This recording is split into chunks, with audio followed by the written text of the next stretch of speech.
poli y liga, a la comunidad organizada. Este mismo constará de 3 clases. La que veremos hoy, estética y política en Aristóteles.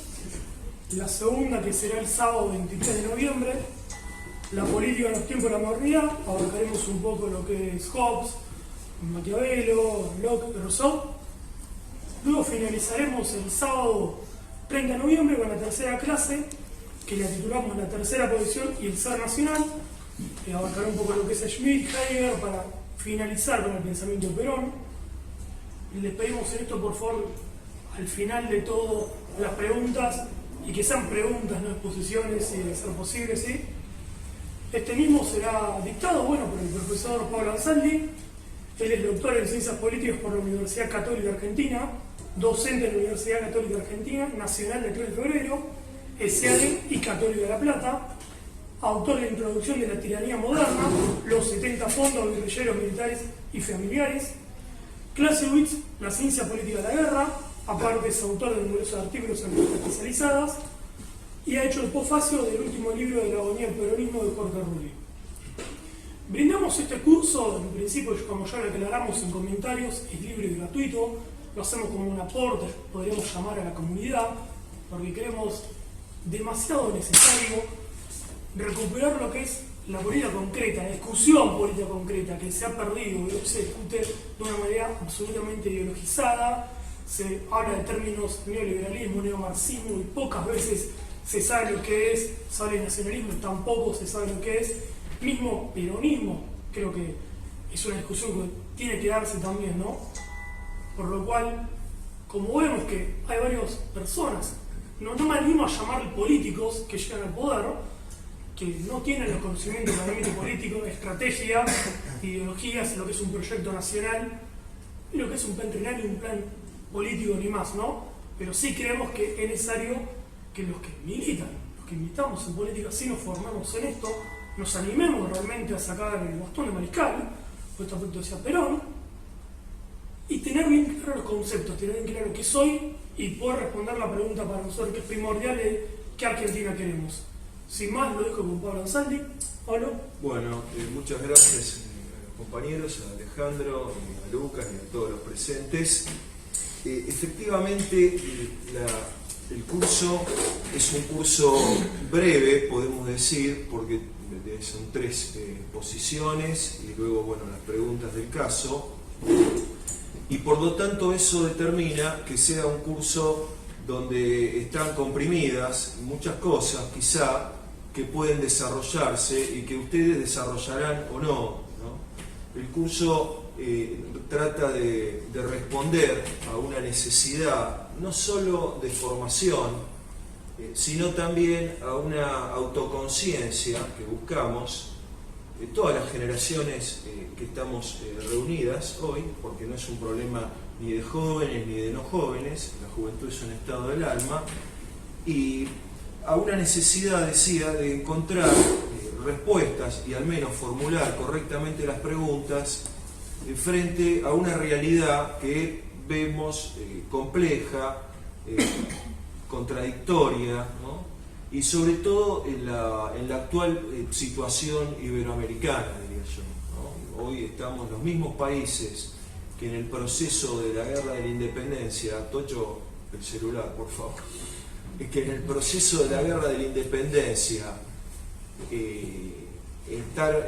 desarrollaron una serie de contradicciones que los llevaron a la lucha contra el viejo imperio español y contra los Borbones sobre todo. Los mismos países hoy están trabados en una profunda crisis, ¿no? Argentina, Chile, Bolivia, el Alto Perú en aquel entonces, ni hablemos Venezuela, que está virtualmente devastada, Ecuador, que también tuvo ese protagonismo, y curiosamente los países que no activaron en aquel entonces hoy están quietos, ¿no? Entonces es una cosa que da que pensar, ¿no? Nosotros en este curso tenemos algunos objetivos de orden político, ¿no? Tanto para los compañeros que pertenecen y se identifican con el peronismo, con el pensamiento de Perón, como para aquellos que se identifican sin más, digamos, con una visión del campo nacional. Ese objetivo es, de algún modo, conectar con la gran tradición de pensamiento filosófico y político, vamos a decir, universal. Cuando digo universal me refiero a que cualquier ser humano lo lee y encuentra reflejado algo de lo real, algo de su realidad en esos textos. También hay algunos objetivos no menores, digamos, tanto en el primer módulo como en el segundo y el tercero. Efectivamente es una selección lo que hemos hecho en un corte de una historia muy grande, universal, que se podría haber ampliado, pero bueno, decidimos cortar en tres instancias, ¿no? La primera es Atenas, como dijimos, la formación de la polis y el pensamiento político aristotélico. La segunda es la modernidad filosófica y vamos a poner como correlato histórico y concreto el proceso de revoluciones que se abre con la Revolución Norteamericana, la Revolución Francesa y la Revolución y Guerra de la Independencia en América. Y el tercer bloque es la búsqueda de estados de justicia social a través de las luchas obreras, la denominada Guerra Civil Europea en el siglo XX, y básicamente la reflexión que hace el general Perón en el discurso que pronuncia el 9 de abril del 49, creo yo, en Mendoza, en el Congreso Nacional de Filosofía. Esas tres instancias tienen un porqué. Nosotros nos queda, por supuesto, reconocer que hay una gran historia en los países orientales, que hay una gran historia en países, digamos, de la zona de Medio Oriente también, y que hay pensamiento, pero en gran medida está oculto eso, porque somos finalmente occidentales, somos herederos de la tradición griega. No se me escapa que Sumer, la ciudad más o menos de lo que es Bagdad hoy día, estaba, no sé, hace 8.000 años, ¿no? Antes que Atenas. Pero sin embargo nuestra tradición pasa por Atenas más que por Sumer. Digo esto porque escucho que hablan del mito de la nación católica. Yo sé que en Argentina se puede ser católico o lo que fuere, pero no es ningún mito, digamos. Del mismo modo que no es mito decir qué sé yo, que Irán es persa e islámico, no es el mito de la nación islámica, es que son islámicos en su base, ¿no? En su fundación, por más que las personas luego toman el camino que consideran. Y con nosotros pasa algo similar, Nosotros hemos sido fundados a partir de una larga historia que reconoce su inicio, su principio en Grecia, y luego pasa a Roma, el Imperio Español, el proceso de la independencia y la formación de los estados nacionales. Entonces, ubicar en ese gran pantallazo la conversación de hoy día me parece importante. El objeto formal y teórico con el cual me voy a explayar es el de la filosofía política. Eso significa que la historia la vamos a tomar como un correlato que está, pero no nos vamos a meter a fondo en esa historia.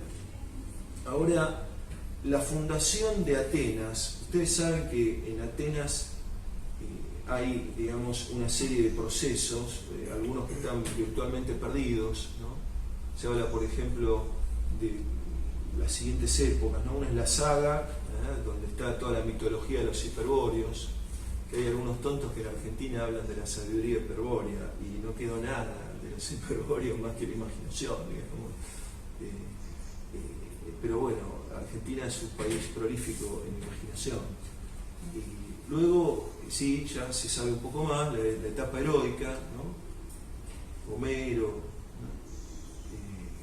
La etapa trágica, donde ya aparecen no solo los grandes autores, Esquilo, Sófocles, sino también los filósofos, aparece Heráclito, Tales, Parménides, etc.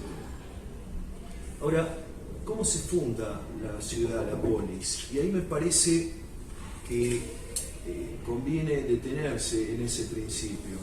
La polis, entre la leyenda y la historia, la funda, la polis de Atenas, ¿no? La funda probablemente Teseo. Teseo. ¿Quién era Teseo? Teseo era un rey.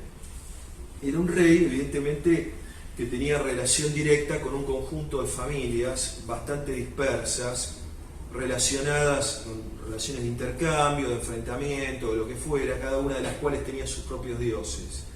Y lo que hace Teseo es encontrar un número determinante de respaldo, ¿no? Un número determinante de respaldo, para desde ahí reorganizar y fundar la polis en 4 tribus, ¿no? Las tribus tienen, cada tribu tenía 30 fratrias, ¿no? Y las fratrias tenían a su vez 10 familias cada una, un total de 360 familias se supone, ¿no? El método que está proporcionando es el método clave en la fundación de una institución política, social, sindical, la que ustedes consideren que sea trascendente a la circunstancia de una vida individual. Es encontrar un cierto respaldo y desde ahí, desde ese respaldo, imponer a los que faltan. Eso es algo que lo van a ver como una constante en la cultura. Incluso en el Antiguo Testamento, cuando hablan los profetas, dice, bueno, también para lo que resta de Israel.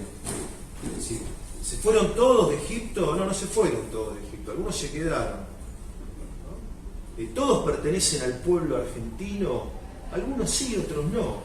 Cuidado, no todos. Tiene que haber un número determinante, ¿no? Un número determinante, a ver si cerrás la puerta, y ese número determinante tiene que tener una consistencia ontológica, para decir ahora.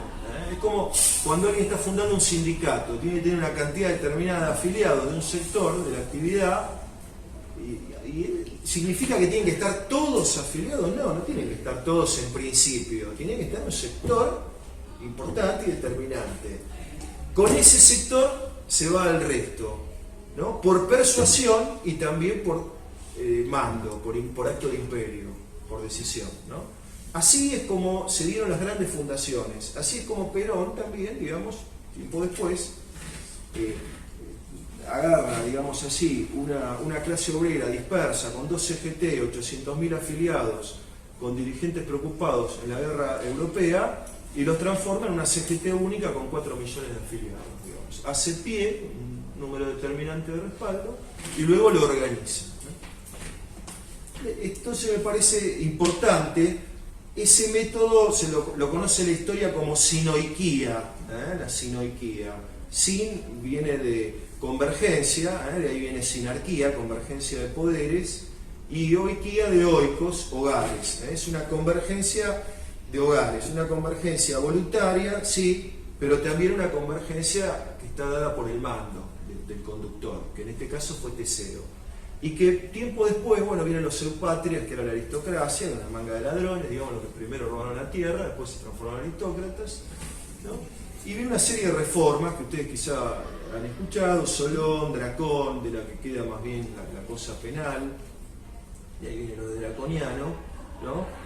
Y vienen los tiranos, que la historia reconoce. En realidad los tiranos eran los líderes populares, no es lo mismo tiranía en filosofía que tiranía en historia. Tiranía en filosofía es el que hace lo que le sirve a él y perjudica al resto. Porque además, en el fondo, los filósofos, Platón, sobre todo ni hablemos, Aristóteles menos, pero eran tipos que tenían resquemores con los sectores populares, con los sectores plebeyos, incluso los que estaban adentro de la polis. No estoy hablando de los esclavos, no estoy hablando de las mujeres que estaban excluidas, no estoy hablando de los metecos, que eran los extranjeros, ¿no? Ni de los periecos, que eran los que vivían en la periferia, sino de la propia plebe con calidad de ciudadanía. Los filósofos tenían resquemores. Yo le hablaba más bien a los caballeros, que era una especie de clase media alta, además la que buscaba la influencia. Esa es otra historia, pero no menor, porque luego la filosofía digamos, se expande y explota para otros sectores, ¿no? Entonces, primero me interesa retener es esta metodología. Los tiranos, en realidad, Pisístrato, por ejemplo, fueron libertadores del pueblo, ¿no? Fíjense que la historia, en ese sentido, ha sido cruel con los tipos que han aflojado las riendas que aprietan a la economía popular o a la vida de la gente, ¿no? Los ha tratado de tiranos, y eso es un patrón recurrente, digamos, en la historia de la cultura, no es una sola vez que se da. En algunos casos es cierto que había tiranía, pero en otros no. ¿Por qué Aristóteles? Ustedes saben, digamos, tenemos primero Platón, que fue el maestro, Aristóteles, se supone que los dos dirigieron las cátedras de metafísica o algo así, digamos, ¿no? Filosofía en la academia. Y Platón, para el que quiere incursionar en el pensamiento político de Platón, tiene 3 grandes libros. Uno es La República, el otro es El Político, que es muy breve y muy interesante, y el otro Las Leyes, que es un libro más complejo de maduración. Pero yo no lo voy a trabajar a Platón, voy a trabajar a Aristóteles. Aristóteles es realista, podemos decir, mucho tiempo después. ¿Qué significa que es realista? Significa que para Aristóteles la realidad tiene primacía por sobre el pensar, y el pensar se subordina a la realidad. Por un lado. Hoy día mucha gente, a partir de la filosofía contemporánea, que no está mal, digamos, la filosofía en principio, hay que discutirla, pero tiene la idea de que piensan una cosa y eso se transforma en la realidad, y eso es una idea falsa. Eso es una idea falsa. A ver si pueden hacer silencio o cerrar, porque se distraen, y yo también me distraigo. El realismo va a dar una primacía a la realidad. El realismo existió como modo de ser y de pensar hasta la modernidad. Recién ahí empiezan determinados autores, Descartes, hasta Kant claramente, Berkeley, empiezan a invertir la cosa, ¿no? Y a poner el peso del conocimiento en la mente humana. El realismo, que era el modo que tenían todos, incluso Platón, lo que pasa es que Platón era un realista de las ideas, él pensaba que en realidad había ideas en un mundo inteligible. Platón no es idealista, es un realista de las ideas, ¿no? El realismo lo que va a sostener, por un lado, es que el conocimiento lo especifica la realidad, la investigación de la realidad, de las cosas de la realidad, ¿no? Por un lado. Y por otro lado, que la verdad es la adecuación de la mente, ¿no?, a esa realidad, ¿no? La verdad teórica. Investiga una realidad y la mente elabora una serie de conceptos que están adecuados, que tienen conformidad con esa realidad. Ahora, en el caso político, hablamos por un lado, sí, de un conocimiento de la realidad, que Aristóteles es un investigador de la organización de las constituciones, de los estados, de cómo estaban organizados todos los pueblos griegos, de lo que se llama la Hélade.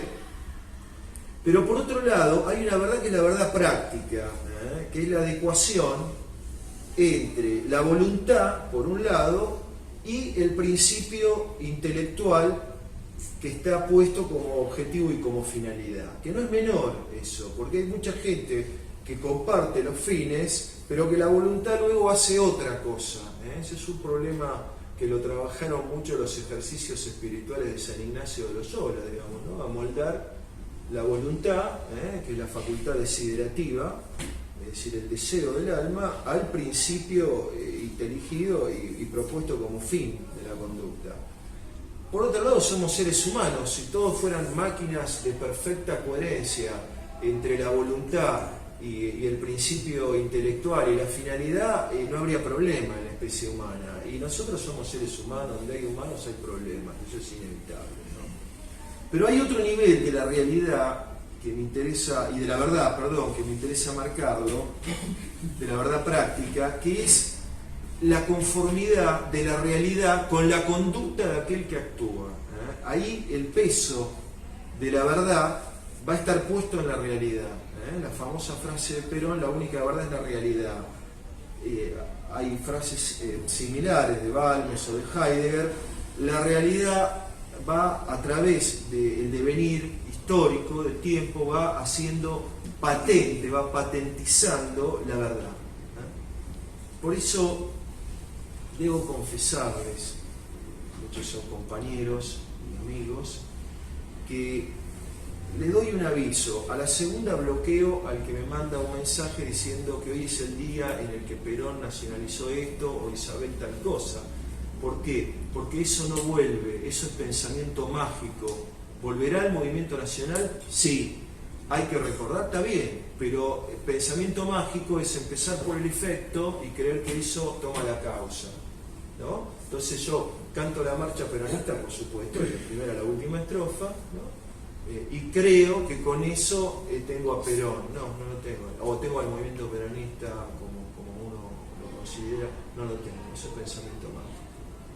Nosotros no tenemos pensamiento mágico. Tenemos que tener un pensamiento racional, lo suficientemente inteligente para instalarnos en la realidad, bueno, hasta donde dé la capacidad nuestra, ¿no? Y el pensamiento mágico es una trampa, que es una tendencia natural del hombre, y al mismo tiempo es una trampa del régimen oligárquico, que es maestro en generar pensamiento mágico, ¿no? Él decía el tema de las ideologías son todas pensamiento mágico en general, ¿no?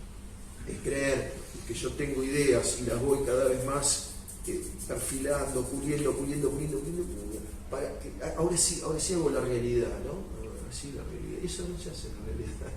El curso de lo real es otra cosa, ¿no? ¿Cómo empalma el curso de lo real con la conducta humana? La conducta humana está en un plano de contingencia, para Aristóteles, ya estoy en tema, no estoy de acuerdo. Está en un plano de contingencia. Y la conducta humana que se propone algo va desplegando una línea de causalidad, va haciendo una cosa, va tomando un medio, tiene un objetivo, va avanzando.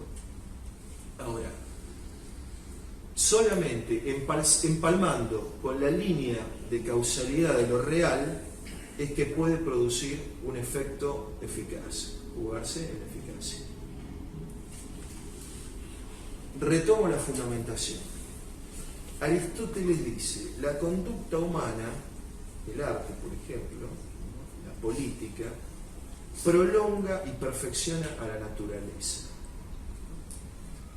¿Qué pensaba el marxismo? Lo mismo que piensa el liberalismo filosófico, no me refiero a... no sé lo que piensa. Pero, ¿qué pensaba el marxismo? El marxismo pensaba que había leyes, las famosas leyes de la dialéctica, que eran leyes que estaban en la naturaleza, que estaban en la sociedad humana y que también estaban en el pensamiento. Entonces el comunismo se venía como una cosa inevitable, ¿no? No pasaba, los modos de producción iban, el manifiesto comunista, del esclavismo, ¿no? El feudalismo, capitalismo, socialismo y una larga transición al comunismo. Pero eso era necesario. Entonces, bueno, si era necesario, la conducta humana, lo único que le quedaba era respirar profundamente y dejarse llevar por las leyes de la historia, ¿no?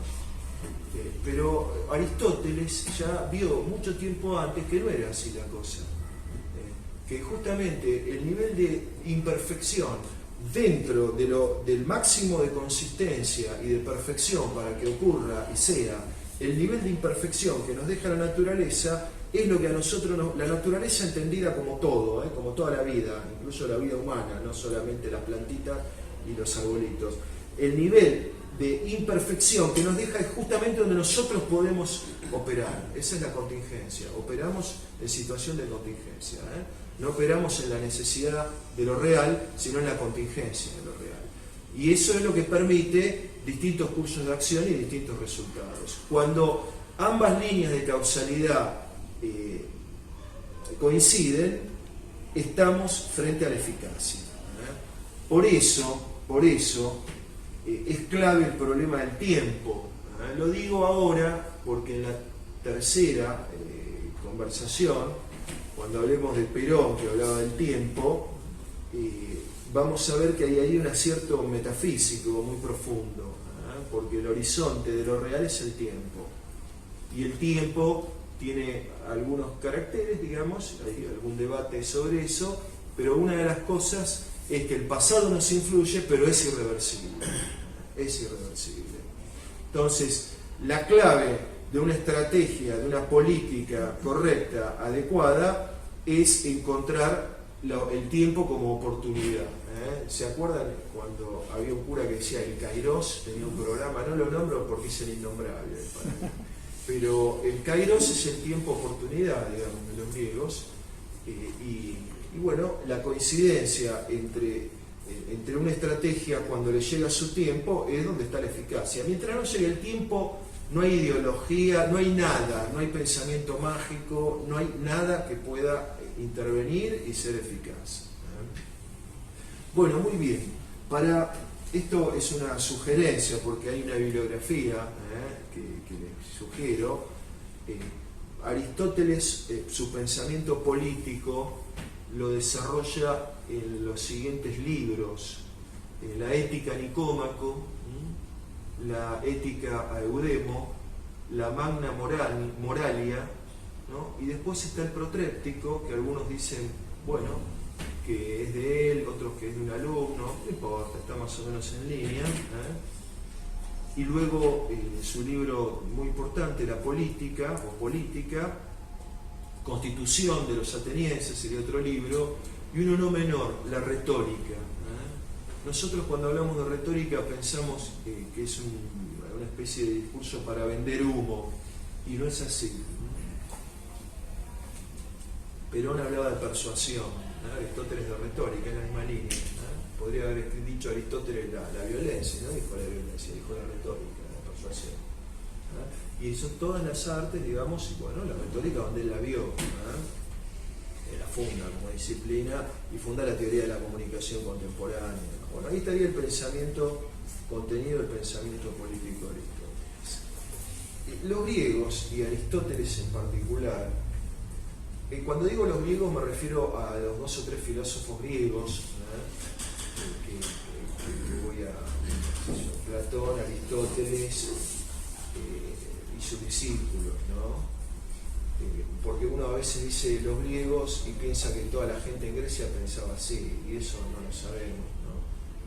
Pero no sé, en general la gente en aquel entonces no estaba influenciada por los filósofos. En la modernidad sí, y esa es una particularidad de la inversión de la influencia de la cultura, ¿no? Y los griegos filósofos, Platón, Aristóteles, Leucipo, bueno, en general eran finalistas, pensaban que todo lo que es y lo que obra es y obra con arreglo a un fin. No existía esta suerte de voluntad que va para cualquier lado y que tiende a cualquier lado, que es característica del pensamiento posmoderno, en gran medida fundado por Nietzsche. Yo a Nietzsche lo voy a atacar duro y parejo, pero no porque sea un tonto, sino Nietzsche, ¿no? Sino al contrario, porque Nietzsche es muy profundo. Es primera, no es segunda ni es tercera, pero es una primera que se contrapone a otros primeras, ¿no? Es un antiaristotélico, un anticristiano profundo. Tengan en cuenta que el diálogo entre 10 filósofos a lo largo de 2500 años, la gigantomaquia, la lucha entre pesos pesados, de la que habla Platón en República, son pensadores profundos contra otros pensadores profundos. A una idea profunda se le contrapone otra idea profunda, no una idea de superficie, sino fundamentada, sólida, bien razonada y demás, ¿no? Entonces, Nietzsche pone a la voluntad de poder, ustedes saben, digamos, como un elemento que va queriéndose a sí mismo y que va festejándose a sí mismo. Eso a Aristóteles y a Santo Tomás ni hablemos, yo hago una especie de Aristomás cuando hablo de Aristóteles, le hubiera resultado algo muy chocante, digamos, en principio, algo que va a cualquier lado, ¿no? Entonces él se pregunta, bueno, ¿cuál es el fin de la vida humana? El fin de la vida humana, y va descartando algunos, ¿no? En el libro primero de la Ética, va descartando algunos fines. Por ejemplo, dice, bueno, el poder. Dice, no, el poder dura poco, ¿no? El poder no es la felicidad, porque tiene una serie de tensiones muy grandes, ¿no? Dice, bueno, algo así como el lucro, el dinero, el lucro, ¿no? Y dice, no, tampoco. Ahí voy a hacer una mención a Santo Tomás en la Suma Teológica, porque Santo Tomás, dice, Aristóteles lo despacha demasiado rápido el tema, ¿no? Porque él se encuentra, estamos en el siglo XIII, la Iglesia viene de un triunfo formidable contra los sarracenos, contra el Islam, ya está consolidada, ¿no? La Iglesia militante, purgante y celeste, digamos, y Santo Tomás, bueno, es la cumbre del pensamiento escolástico. Y él dice, hay mucha gente que busca oro, se detiene y le dedica, por lo menos que yo recuerde, 4 cuestiones, ¿no?, al tema de la Suma Teológica. Tendría que verificar eso. Entonces él dice, ¿por qué buscan tanto el oro, tanta gente, ¿no? Y recuerda una cita de Heráclito, que luego la va a tomar Marx en el Capital, que dice, todas las cosas se transforman en oro, ¿no? Tienen su medida en el oro, y el oro a su vez puede convertirse en todas las cosas, ¿no? El oro está cumpliendo el papel de la moneda, ¿no?, del dinero. Todas las cosas se pueden convertir en oro, y con el oro puedo comprar todas las cosas. Entonces el tipo se da cuenta, el gordo, Santo Tomás, se da cuenta que el oro le abre a la persona un ramillete muy grande de posibilidades, que las puede despilfarrar. El tipo puede dedicarse al chupi, o quizá no. Dice, el oro sirve para construir iglesias, dice Santo Tomás, por ejemplo. No, es decir, le pone una matización importante a lo que dice Aristóteles, a diferencia de lo que uno podría suponer en principio, porque Santo Tomás era un hombre dedicado a la vida religiosa y Aristóteles no. Aristóteles era un tipo muy afecto al deporte, a lo que era el teatro griego, ¿no? Tiene la poética, que el teatro era como el cine, el cine, la televisión, pero un especialista increíble de cine y televisión contemporánea. Que no hay que tenerle miedo, ver la tele, por favor, no es pecado, digamos, ni está mal. Y Aristóteles es un especialista en eso, un tipo mucho más mundano, quizá, que Santo Tomás, quizá, ¿no? Y bajo esta vulgaridad, ¿no? Entonces, Aristóteles va desechando, diciendo que tiene que haber algo que sea fin por sí mismo. Y el fin por sí mismo, bueno, se impone, es la felicidad. La felicidad de la persona, que se da en el hogar, en la familia, el oikos, que ahí viene economía, la felicidad política, el bien común político, y la felicidad individual, que luego la van a trabajar los escolásticos, que le llaman monástica porque es de la persona, de uno, digamos, ¿no? Hago esta distinción bien aristotélica. Economía es lo que ahora se le llama microeconomía, ¿no? La situación de la gente, de las familias, cómo están económicamente, la familia, los individuos, ¿no? Cómo están. Lo que ahora se le llama macroeconomía, o economía en la televisión, es lo que Aristóteles llama crematística, que son las interrelaciones para el lucro, ¿no? Entonces, es lo que pasa en Chile, ¿no? En Chile está fenómeno. Ahora los chilenos no están fenómeno. Los chilenos no están fenómeno para nada, ¿no? Están viviendo una especie de capitalismo-leninismo, ¿no? Donde si sonríen se caen, digamos, porque están endeudados, tienen salarios bajísimos, le imponen las horas de trabajo que se les canta, ¿no? Están endeudados por el departamentito, están endeudados por la universidad, para toda la vida, y después cuando se jubilan resulta que van a cobrar una jubilación de la AFP, que es la ex AFJP Argentina, de donde dicen es mi plata, mis ahorros, mi dinero, y es mucho menos que un sueldo básico en Chile. Por lo tanto, digamos, el tipo, como en el soviet, digamos, del leninismo, ¿no? Una simple sonrisa podía significar la muerte en la democracia obrera, así llamada, ¿no? Irónicamente.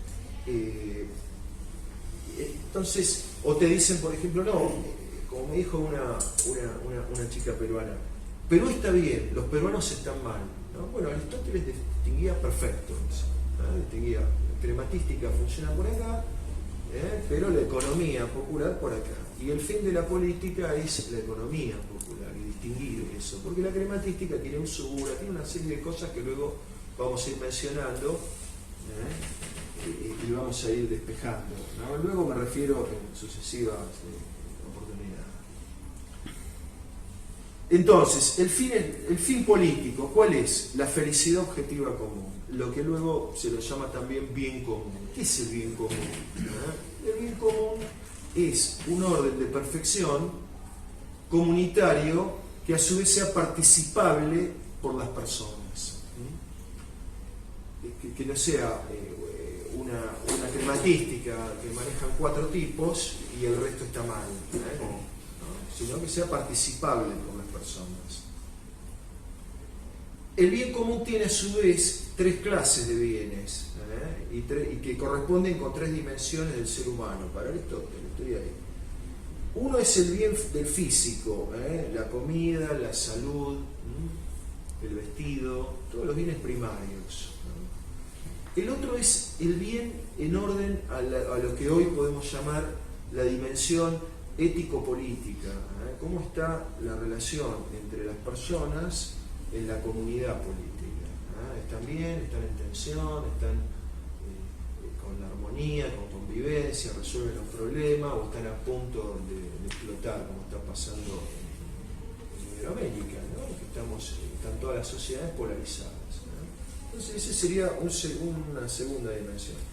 Y la tercera, que Aristóteles, que era filósofo, la ve como la más elevada, es la de la vida contemplativa, los bienes que hacen a la vida contemplativa, que es la vida que busca la verdad. Y que, con grano sal, dirían los romanos, ¿no? Podemos decir que es todo el orden de la cultura, de la educación, toda la cosa que hace al disfrute de bienes, de valores objetivos, inmateriales, que la persona la pase bien y al mismo tiempo se eleve. Entonces, el bien común es eso. ¿Y por qué debe ser participable esa perfección de la comunidad? Porque la comunidad no está en un lugar como una especie de piélago de lo real, digamos, o de un curso arriba nuestro, ¿no? Con las personas abajo. Esa es una idea falsa, es una idea que viene, bueno, de un autor muy importante, que es Hegel, y es una tendencia, vamos a ubicarla rápido, neoplatónica, a creer que las cosas pasan afuera. Y en rigor, si el hombre es por naturaleza un ser social y político, es decir, tiende a formar polis, tiende, eso significa por naturaleza, no es que vive en una polis, lo cual ningún antropólogo validaría, porque existen seres humanos mucho antes de la polis, pero tiende a organizarse socialmente, ¿no? Si es por naturaleza eso, evidentemente la relación con los demás es una parte estructural del ser humano, la tienen todos los seres humanos, el ser con otros. Por eso la política no es algo que pasa, es lo que les pasa a la persona. La política, como la historia, no es ni la historia de la guerra, ni de la economía, ni de la mar en coche, es la historia de lo que las personas vivieron. Esa es la historia real, profunda. El resto son síntesis intelectuales que hacemos para poder definir un pensamiento político, etc. Pero son grandes operaciones de síntesis. Pero la concreta es lo que el tipo vivió, cómo vivió la Revolución de Mayo, Juan y Pedro, y permanece oscura en gran medida, como el universo para nosotros, permanece en la oscuridad en gran medida. Esa es la concreta, El resto es una construcción. Repito, el problema del pensamiento es cuando confunde sus propios atajos para manejarse en el mundo con la realidad. Entonces, me interesa, frente a una época donde nosotros, en general, todos los presentes, hemos vivido vida política que va más o menos para cualquier lado, digo más o menos porque algunos no van para cualquier lado, poner las cosas en su finalidad, en el bien común. Ahora, el bien común es muy amplio, ¿no? Si uno busca o hace una radiografía interna del bien común, se va a encontrar con el tema de la justicia, que es un tema central, la idea de justicia que denota una realidad. Aristóteles es un maestro en analizar las cosas, ¿no? Y él dice, para analizar las cosas debemos empezar por la palabra de la gente, es decir, preguntarle a la gente, como hacía Sócrates y cómo debemos hacer nosotros. Bueno, hoy no solo preguntarle a la gente, a los que caminan, sino también a los libros, ¿no? Bueno, en la época de Aristóteles había libros menos, ¿no? Pero había algunos. A eso le daba una consideración especial a ese tipo de opinión. Eran los endoxas, le llamaban opiniones autorizadas. Entonces, hay que empezar por la palabra de la gente, decía, ¿no? Pero no quedarse con la palabra de la gente al final del proceso de pensamiento, ¿no? La justicia, entonces, él va preguntando y va sacando muchas conclusiones sobre su observación práctica y hace una gran teoría de la justicia que llega hasta nuestros días.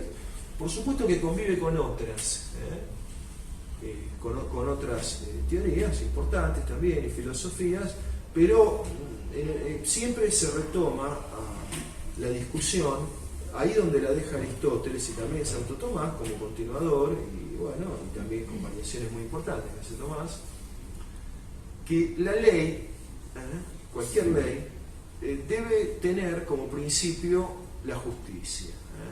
Algo que en el siglo XX algunos discutieron, si la ley no debía hacerse más bien formalmente, qué sé yo, pero Aristóteles dice, en retórica, que ningún legislador va a decir, señores, obedezcan esta ley que acabo de hacer y de promulgar, es una ley injusta. Nadie va a decir eso. Entonces, ahí eso nos está diciendo algo. Eso nos está diciendo algo. Hay una orientación hacia la justicia. Bueno, la teoría de la justicia de Aristóteles es una teoría muy rica. Yo me voy a remitir, en función de la obra, ya estamos en los 40 minutos, me voy a extender un poquitito más, a mencionar dos o tres cosas, a modo de síntesis, y les pido a ustedes que, bueno, quizá que lo continúen con el verdadero autor, que es Aristóteles en este caso. Hay una justicia universal, legal, que tiene que ver con toda la comunidad, y hay una justicia particular. La justicia particular es una justicia que se la conoce como justicia distributiva, que es la distribución de honores, de responsabilidades, de bienes. Y hay una justicia una justicia de intercambio entre los individuos, que es la justicia conocida como conmutativa, que a su vez se divide en dos partes, ¿no? La parte contractual, ¿no? Y la parte que uno podría decir el derecho penal, cuando alguien se mete en una relación de intercambio humano y mata a una persona. Tienen distintas derivaciones. Bueno, es una teoría que permite echar luz acerca de cómo se organiza una vida comunitaria relativamente estable. Luego necesita ampliaciones y por supuesto que el tiempo, como padre de la historia, le va agregando y va expandiendo los sentidos y los horizontes sociales. La poli griega tenía 30.000 ciudadanos y después, como les dije, tenía las 250.000 personas que no tenían derechos, entre otros las mujeres, que estoy tentado de decir una cosa muy jodida, que ahora están de moda, pero me refiero por el feminismo, en parte de razón, no la suficiente, creo, los extranjeros, que también tienden a ser minimizados en la sociedad contemporánea, y los periféricos, que son los que vienen de la periferia, ¿no? Que también tienden a ser minimizados en la sociedad contemporánea, sobre todo en el periferia, ¿no? Esa es la teoría básicamente de la justicia. ¿Y cuáles serían los principios últimos de la justicia? Bueno, tiene que haber un mérito, un merecimiento, sobre todo en la distributiva, ¿no? Y una cierta proporción, ¿no? Un merecimiento y una proporción. Si Stalin agarra a los ucranianos y los hace matar de hambre, no está teniendo una conducta justa, porque no merecían eso. Quizá algún ucraniano sí, bueno, de hambre no, pero digo, o Hitler agarra a los judíos y los mata porque sí, no merecía eso, ¿no? Y a propósito, quiero separar de una buena vez a Perón con los que lo meten, con esos hijos de puta de Hitler y compañía. No tiene nada que ver, y se lo puedo demostrar, y lo voy a demostrar en la tercera clase. No tiene nada que ver, es una confusión que hicieron algunos tipos que entraron con eso, y me interesa que esto se lograra, digamos. Perón era un hombre justo, no castigaba a gente porque sí, era un hombre justo y además era un hombre compasivo y piadoso con esos procesos, ¿no? Entonces lo digo porque siempre orilla, si bien yo no tengo Facebook ni cosas así, pero orilla en redes sociales confusiones en ese sentido, ¿no? Es decir, la justicia y el justicialismo, que recibe de ahí su nombre, por supuesto remite a la armonía, remite a los merecimientos y a las proporciones, no a las conductas desproporcionadas y locas. Finalmente, ya quizá para concluir, ustedes saben, en la política hay toda una teoría de los regímenes políticos, de las revoluciones que se producen por abusos de los gobiernos, dice Aristóteles, los levantamientos serían efecto de una causa preexistente. Tanto la ética Nicómaco como la política de Aristóteles terminan hablando de la educación. Y dentro de la educación hablan de la música.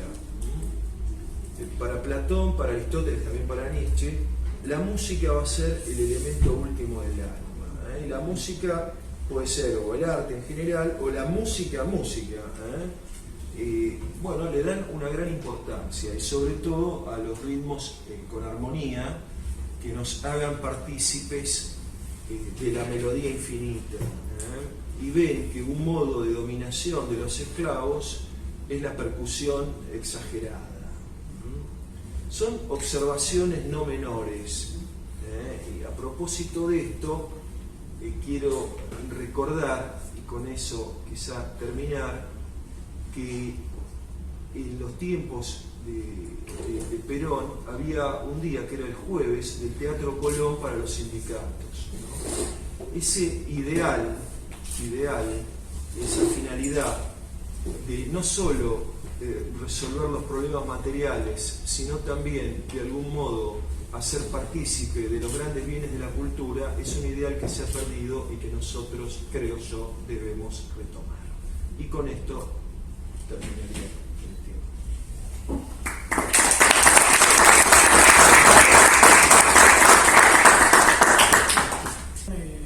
De mi lado más filosófico voy a aportar algo, si me permite Pablo, en la cuestión de